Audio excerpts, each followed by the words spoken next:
चिंतन श्री गुरुदेव दत्त श्री स्वामी समर्थ। तुम्हा सर्वांचं आपल्या स्वामी शक्ती या चॅनल मध्ये मनापासून स्वागत आहे। स्वामी तुम्हा सर्वांच्या सर्व चांगल्या इच्छा पूर्ण करोत एवढीच स्वामींच्या चरणी प्रार्थना करते आणि आपल्या आजच्या या नवीन आणि सुंदर व्हिडिओला पुन्हा एकदा नव्याने सुरुवात करते। बघताना बघा 27 तारखेला दत्त जयंती आहे। बऱ्याच लोकांनी 21 दिवसांच्या सेवेला किंवा 11 दिवसांच्या सेवेला सुरुवात केली असेल।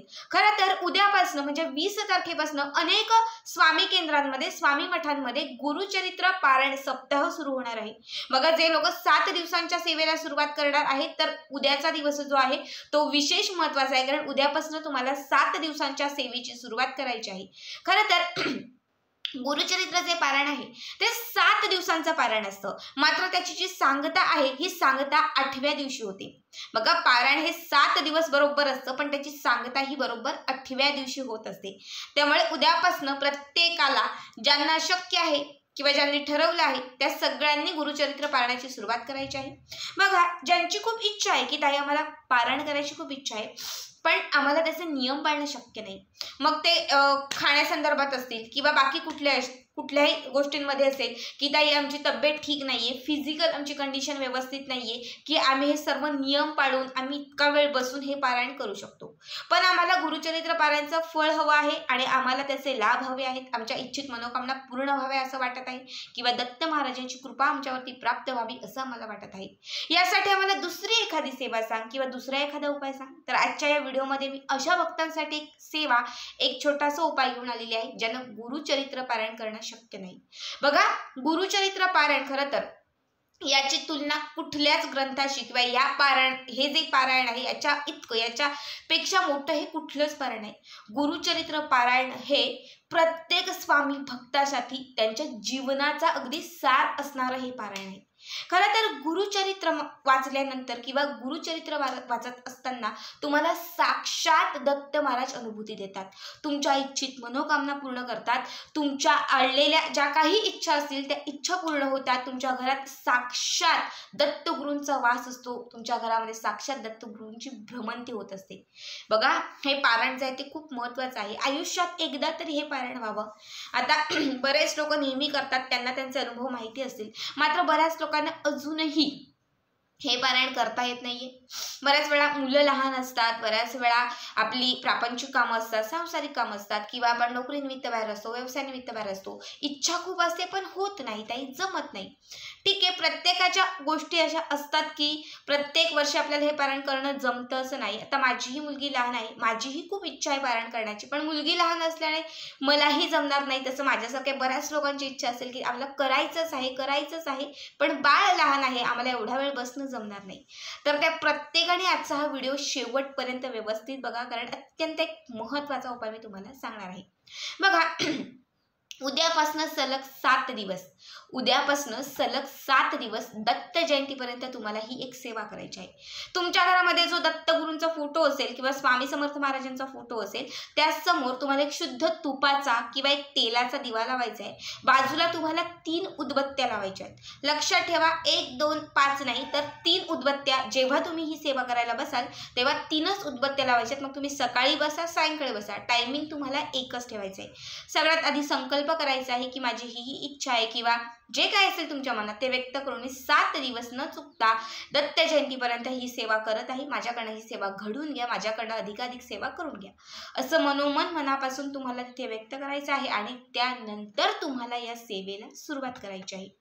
ठीक आहे, तर तुम्हाला उद्यापासून सलग 7 दिवस गुरुचरित्रातील 14वा आणि 18वा अध्याय या 2 अध्यायांचं पठण करायचं आहे। बघा गुरुचरित्रातील 14वा आणि 18वा अध्याय, खरं तर या दोनही अध्यायांमध्ये संपूर्ण गुरुचरित्राचं वर्णन आहे, संपूर्ण गुरुचरित्राचं सार ज्याला म्हणतो हे सार या 2 अध्यायांमध्ये आहे।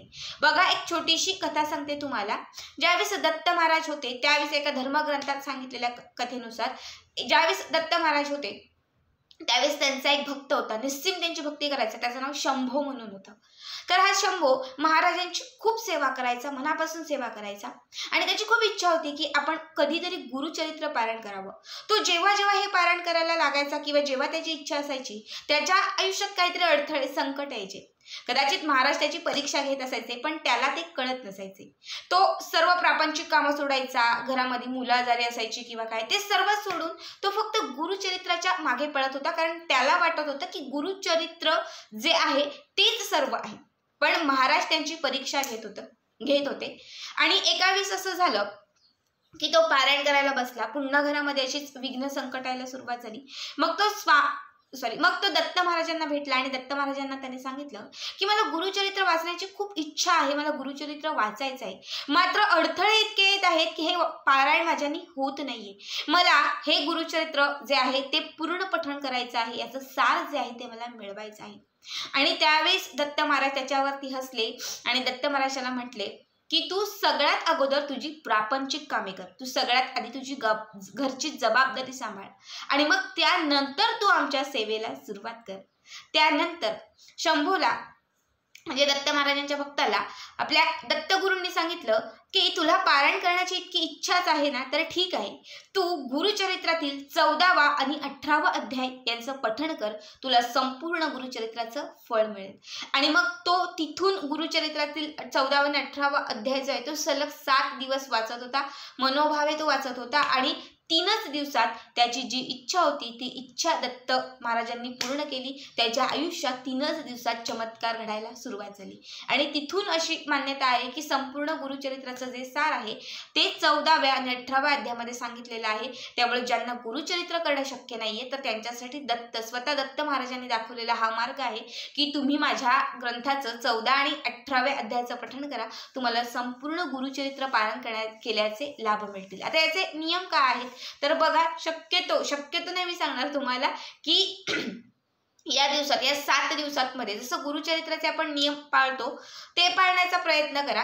समजा ते जरी जमत नसेल की एकच भाजी एकच भाकरी, खाली झोपणं, खाली बसणं, तुम्हाला जर कठीण नियम पाळणं शक्य नसेल तर कमीत कमी तुम्हाला मांसाहार वर्ज्य आहे. बघा, कुठलीही संकल्पयुक्त सेवा, हे गुरुचरित्रच नाही तर कुठलीही सेवा करत असताना मांसाहार कधीच खाऊ नये. त्यामुळे तुम्हाला मांसाहार वर्ज्य आहे. त्याचबरोबर तुम्हाला ब्रह्मचर्याचं पालन करायचं आहे. त्याचबरोबर या 7 दिवसांमध्ये मोठ्याने बोलणं, ओरडणे, भांडणे या गोष्टींपासून तुम्हाला लांब राहायचं आहे. शक्य तितकं घरामध्ये प्रसन्न वातावरण ठेवायचं आहे. आणि 7 दिवस सलग तुम्हाला 14वा आणि 18वा अध्याय मनोभावे भक्तिभावाने तुम्हाला पठण करायचं आहे. संपूर्ण पारायण केल्याचा लाभ मिळेल आणि तुमच्या इच्छित मनोकामना देखील पूर्ण होतील. मीही या सेवेला सुरुवात करणार आहे. माझ्यासोबत जे भक्त या सेवांना सुरुवात करतील त्यांनी नक्कीच आपल्या व्हिडिओमध्ये कमेंट करा. तर आजचा हा व्हिडिओ कसा वाटला नक्कीच कळवा आणि पुढचे व्हिडिओ पाहण्यासाठी चॅनलला सबस्क्राईब करा. श्री स्वामी समर्थ. जय जय स्वामी समर्थ.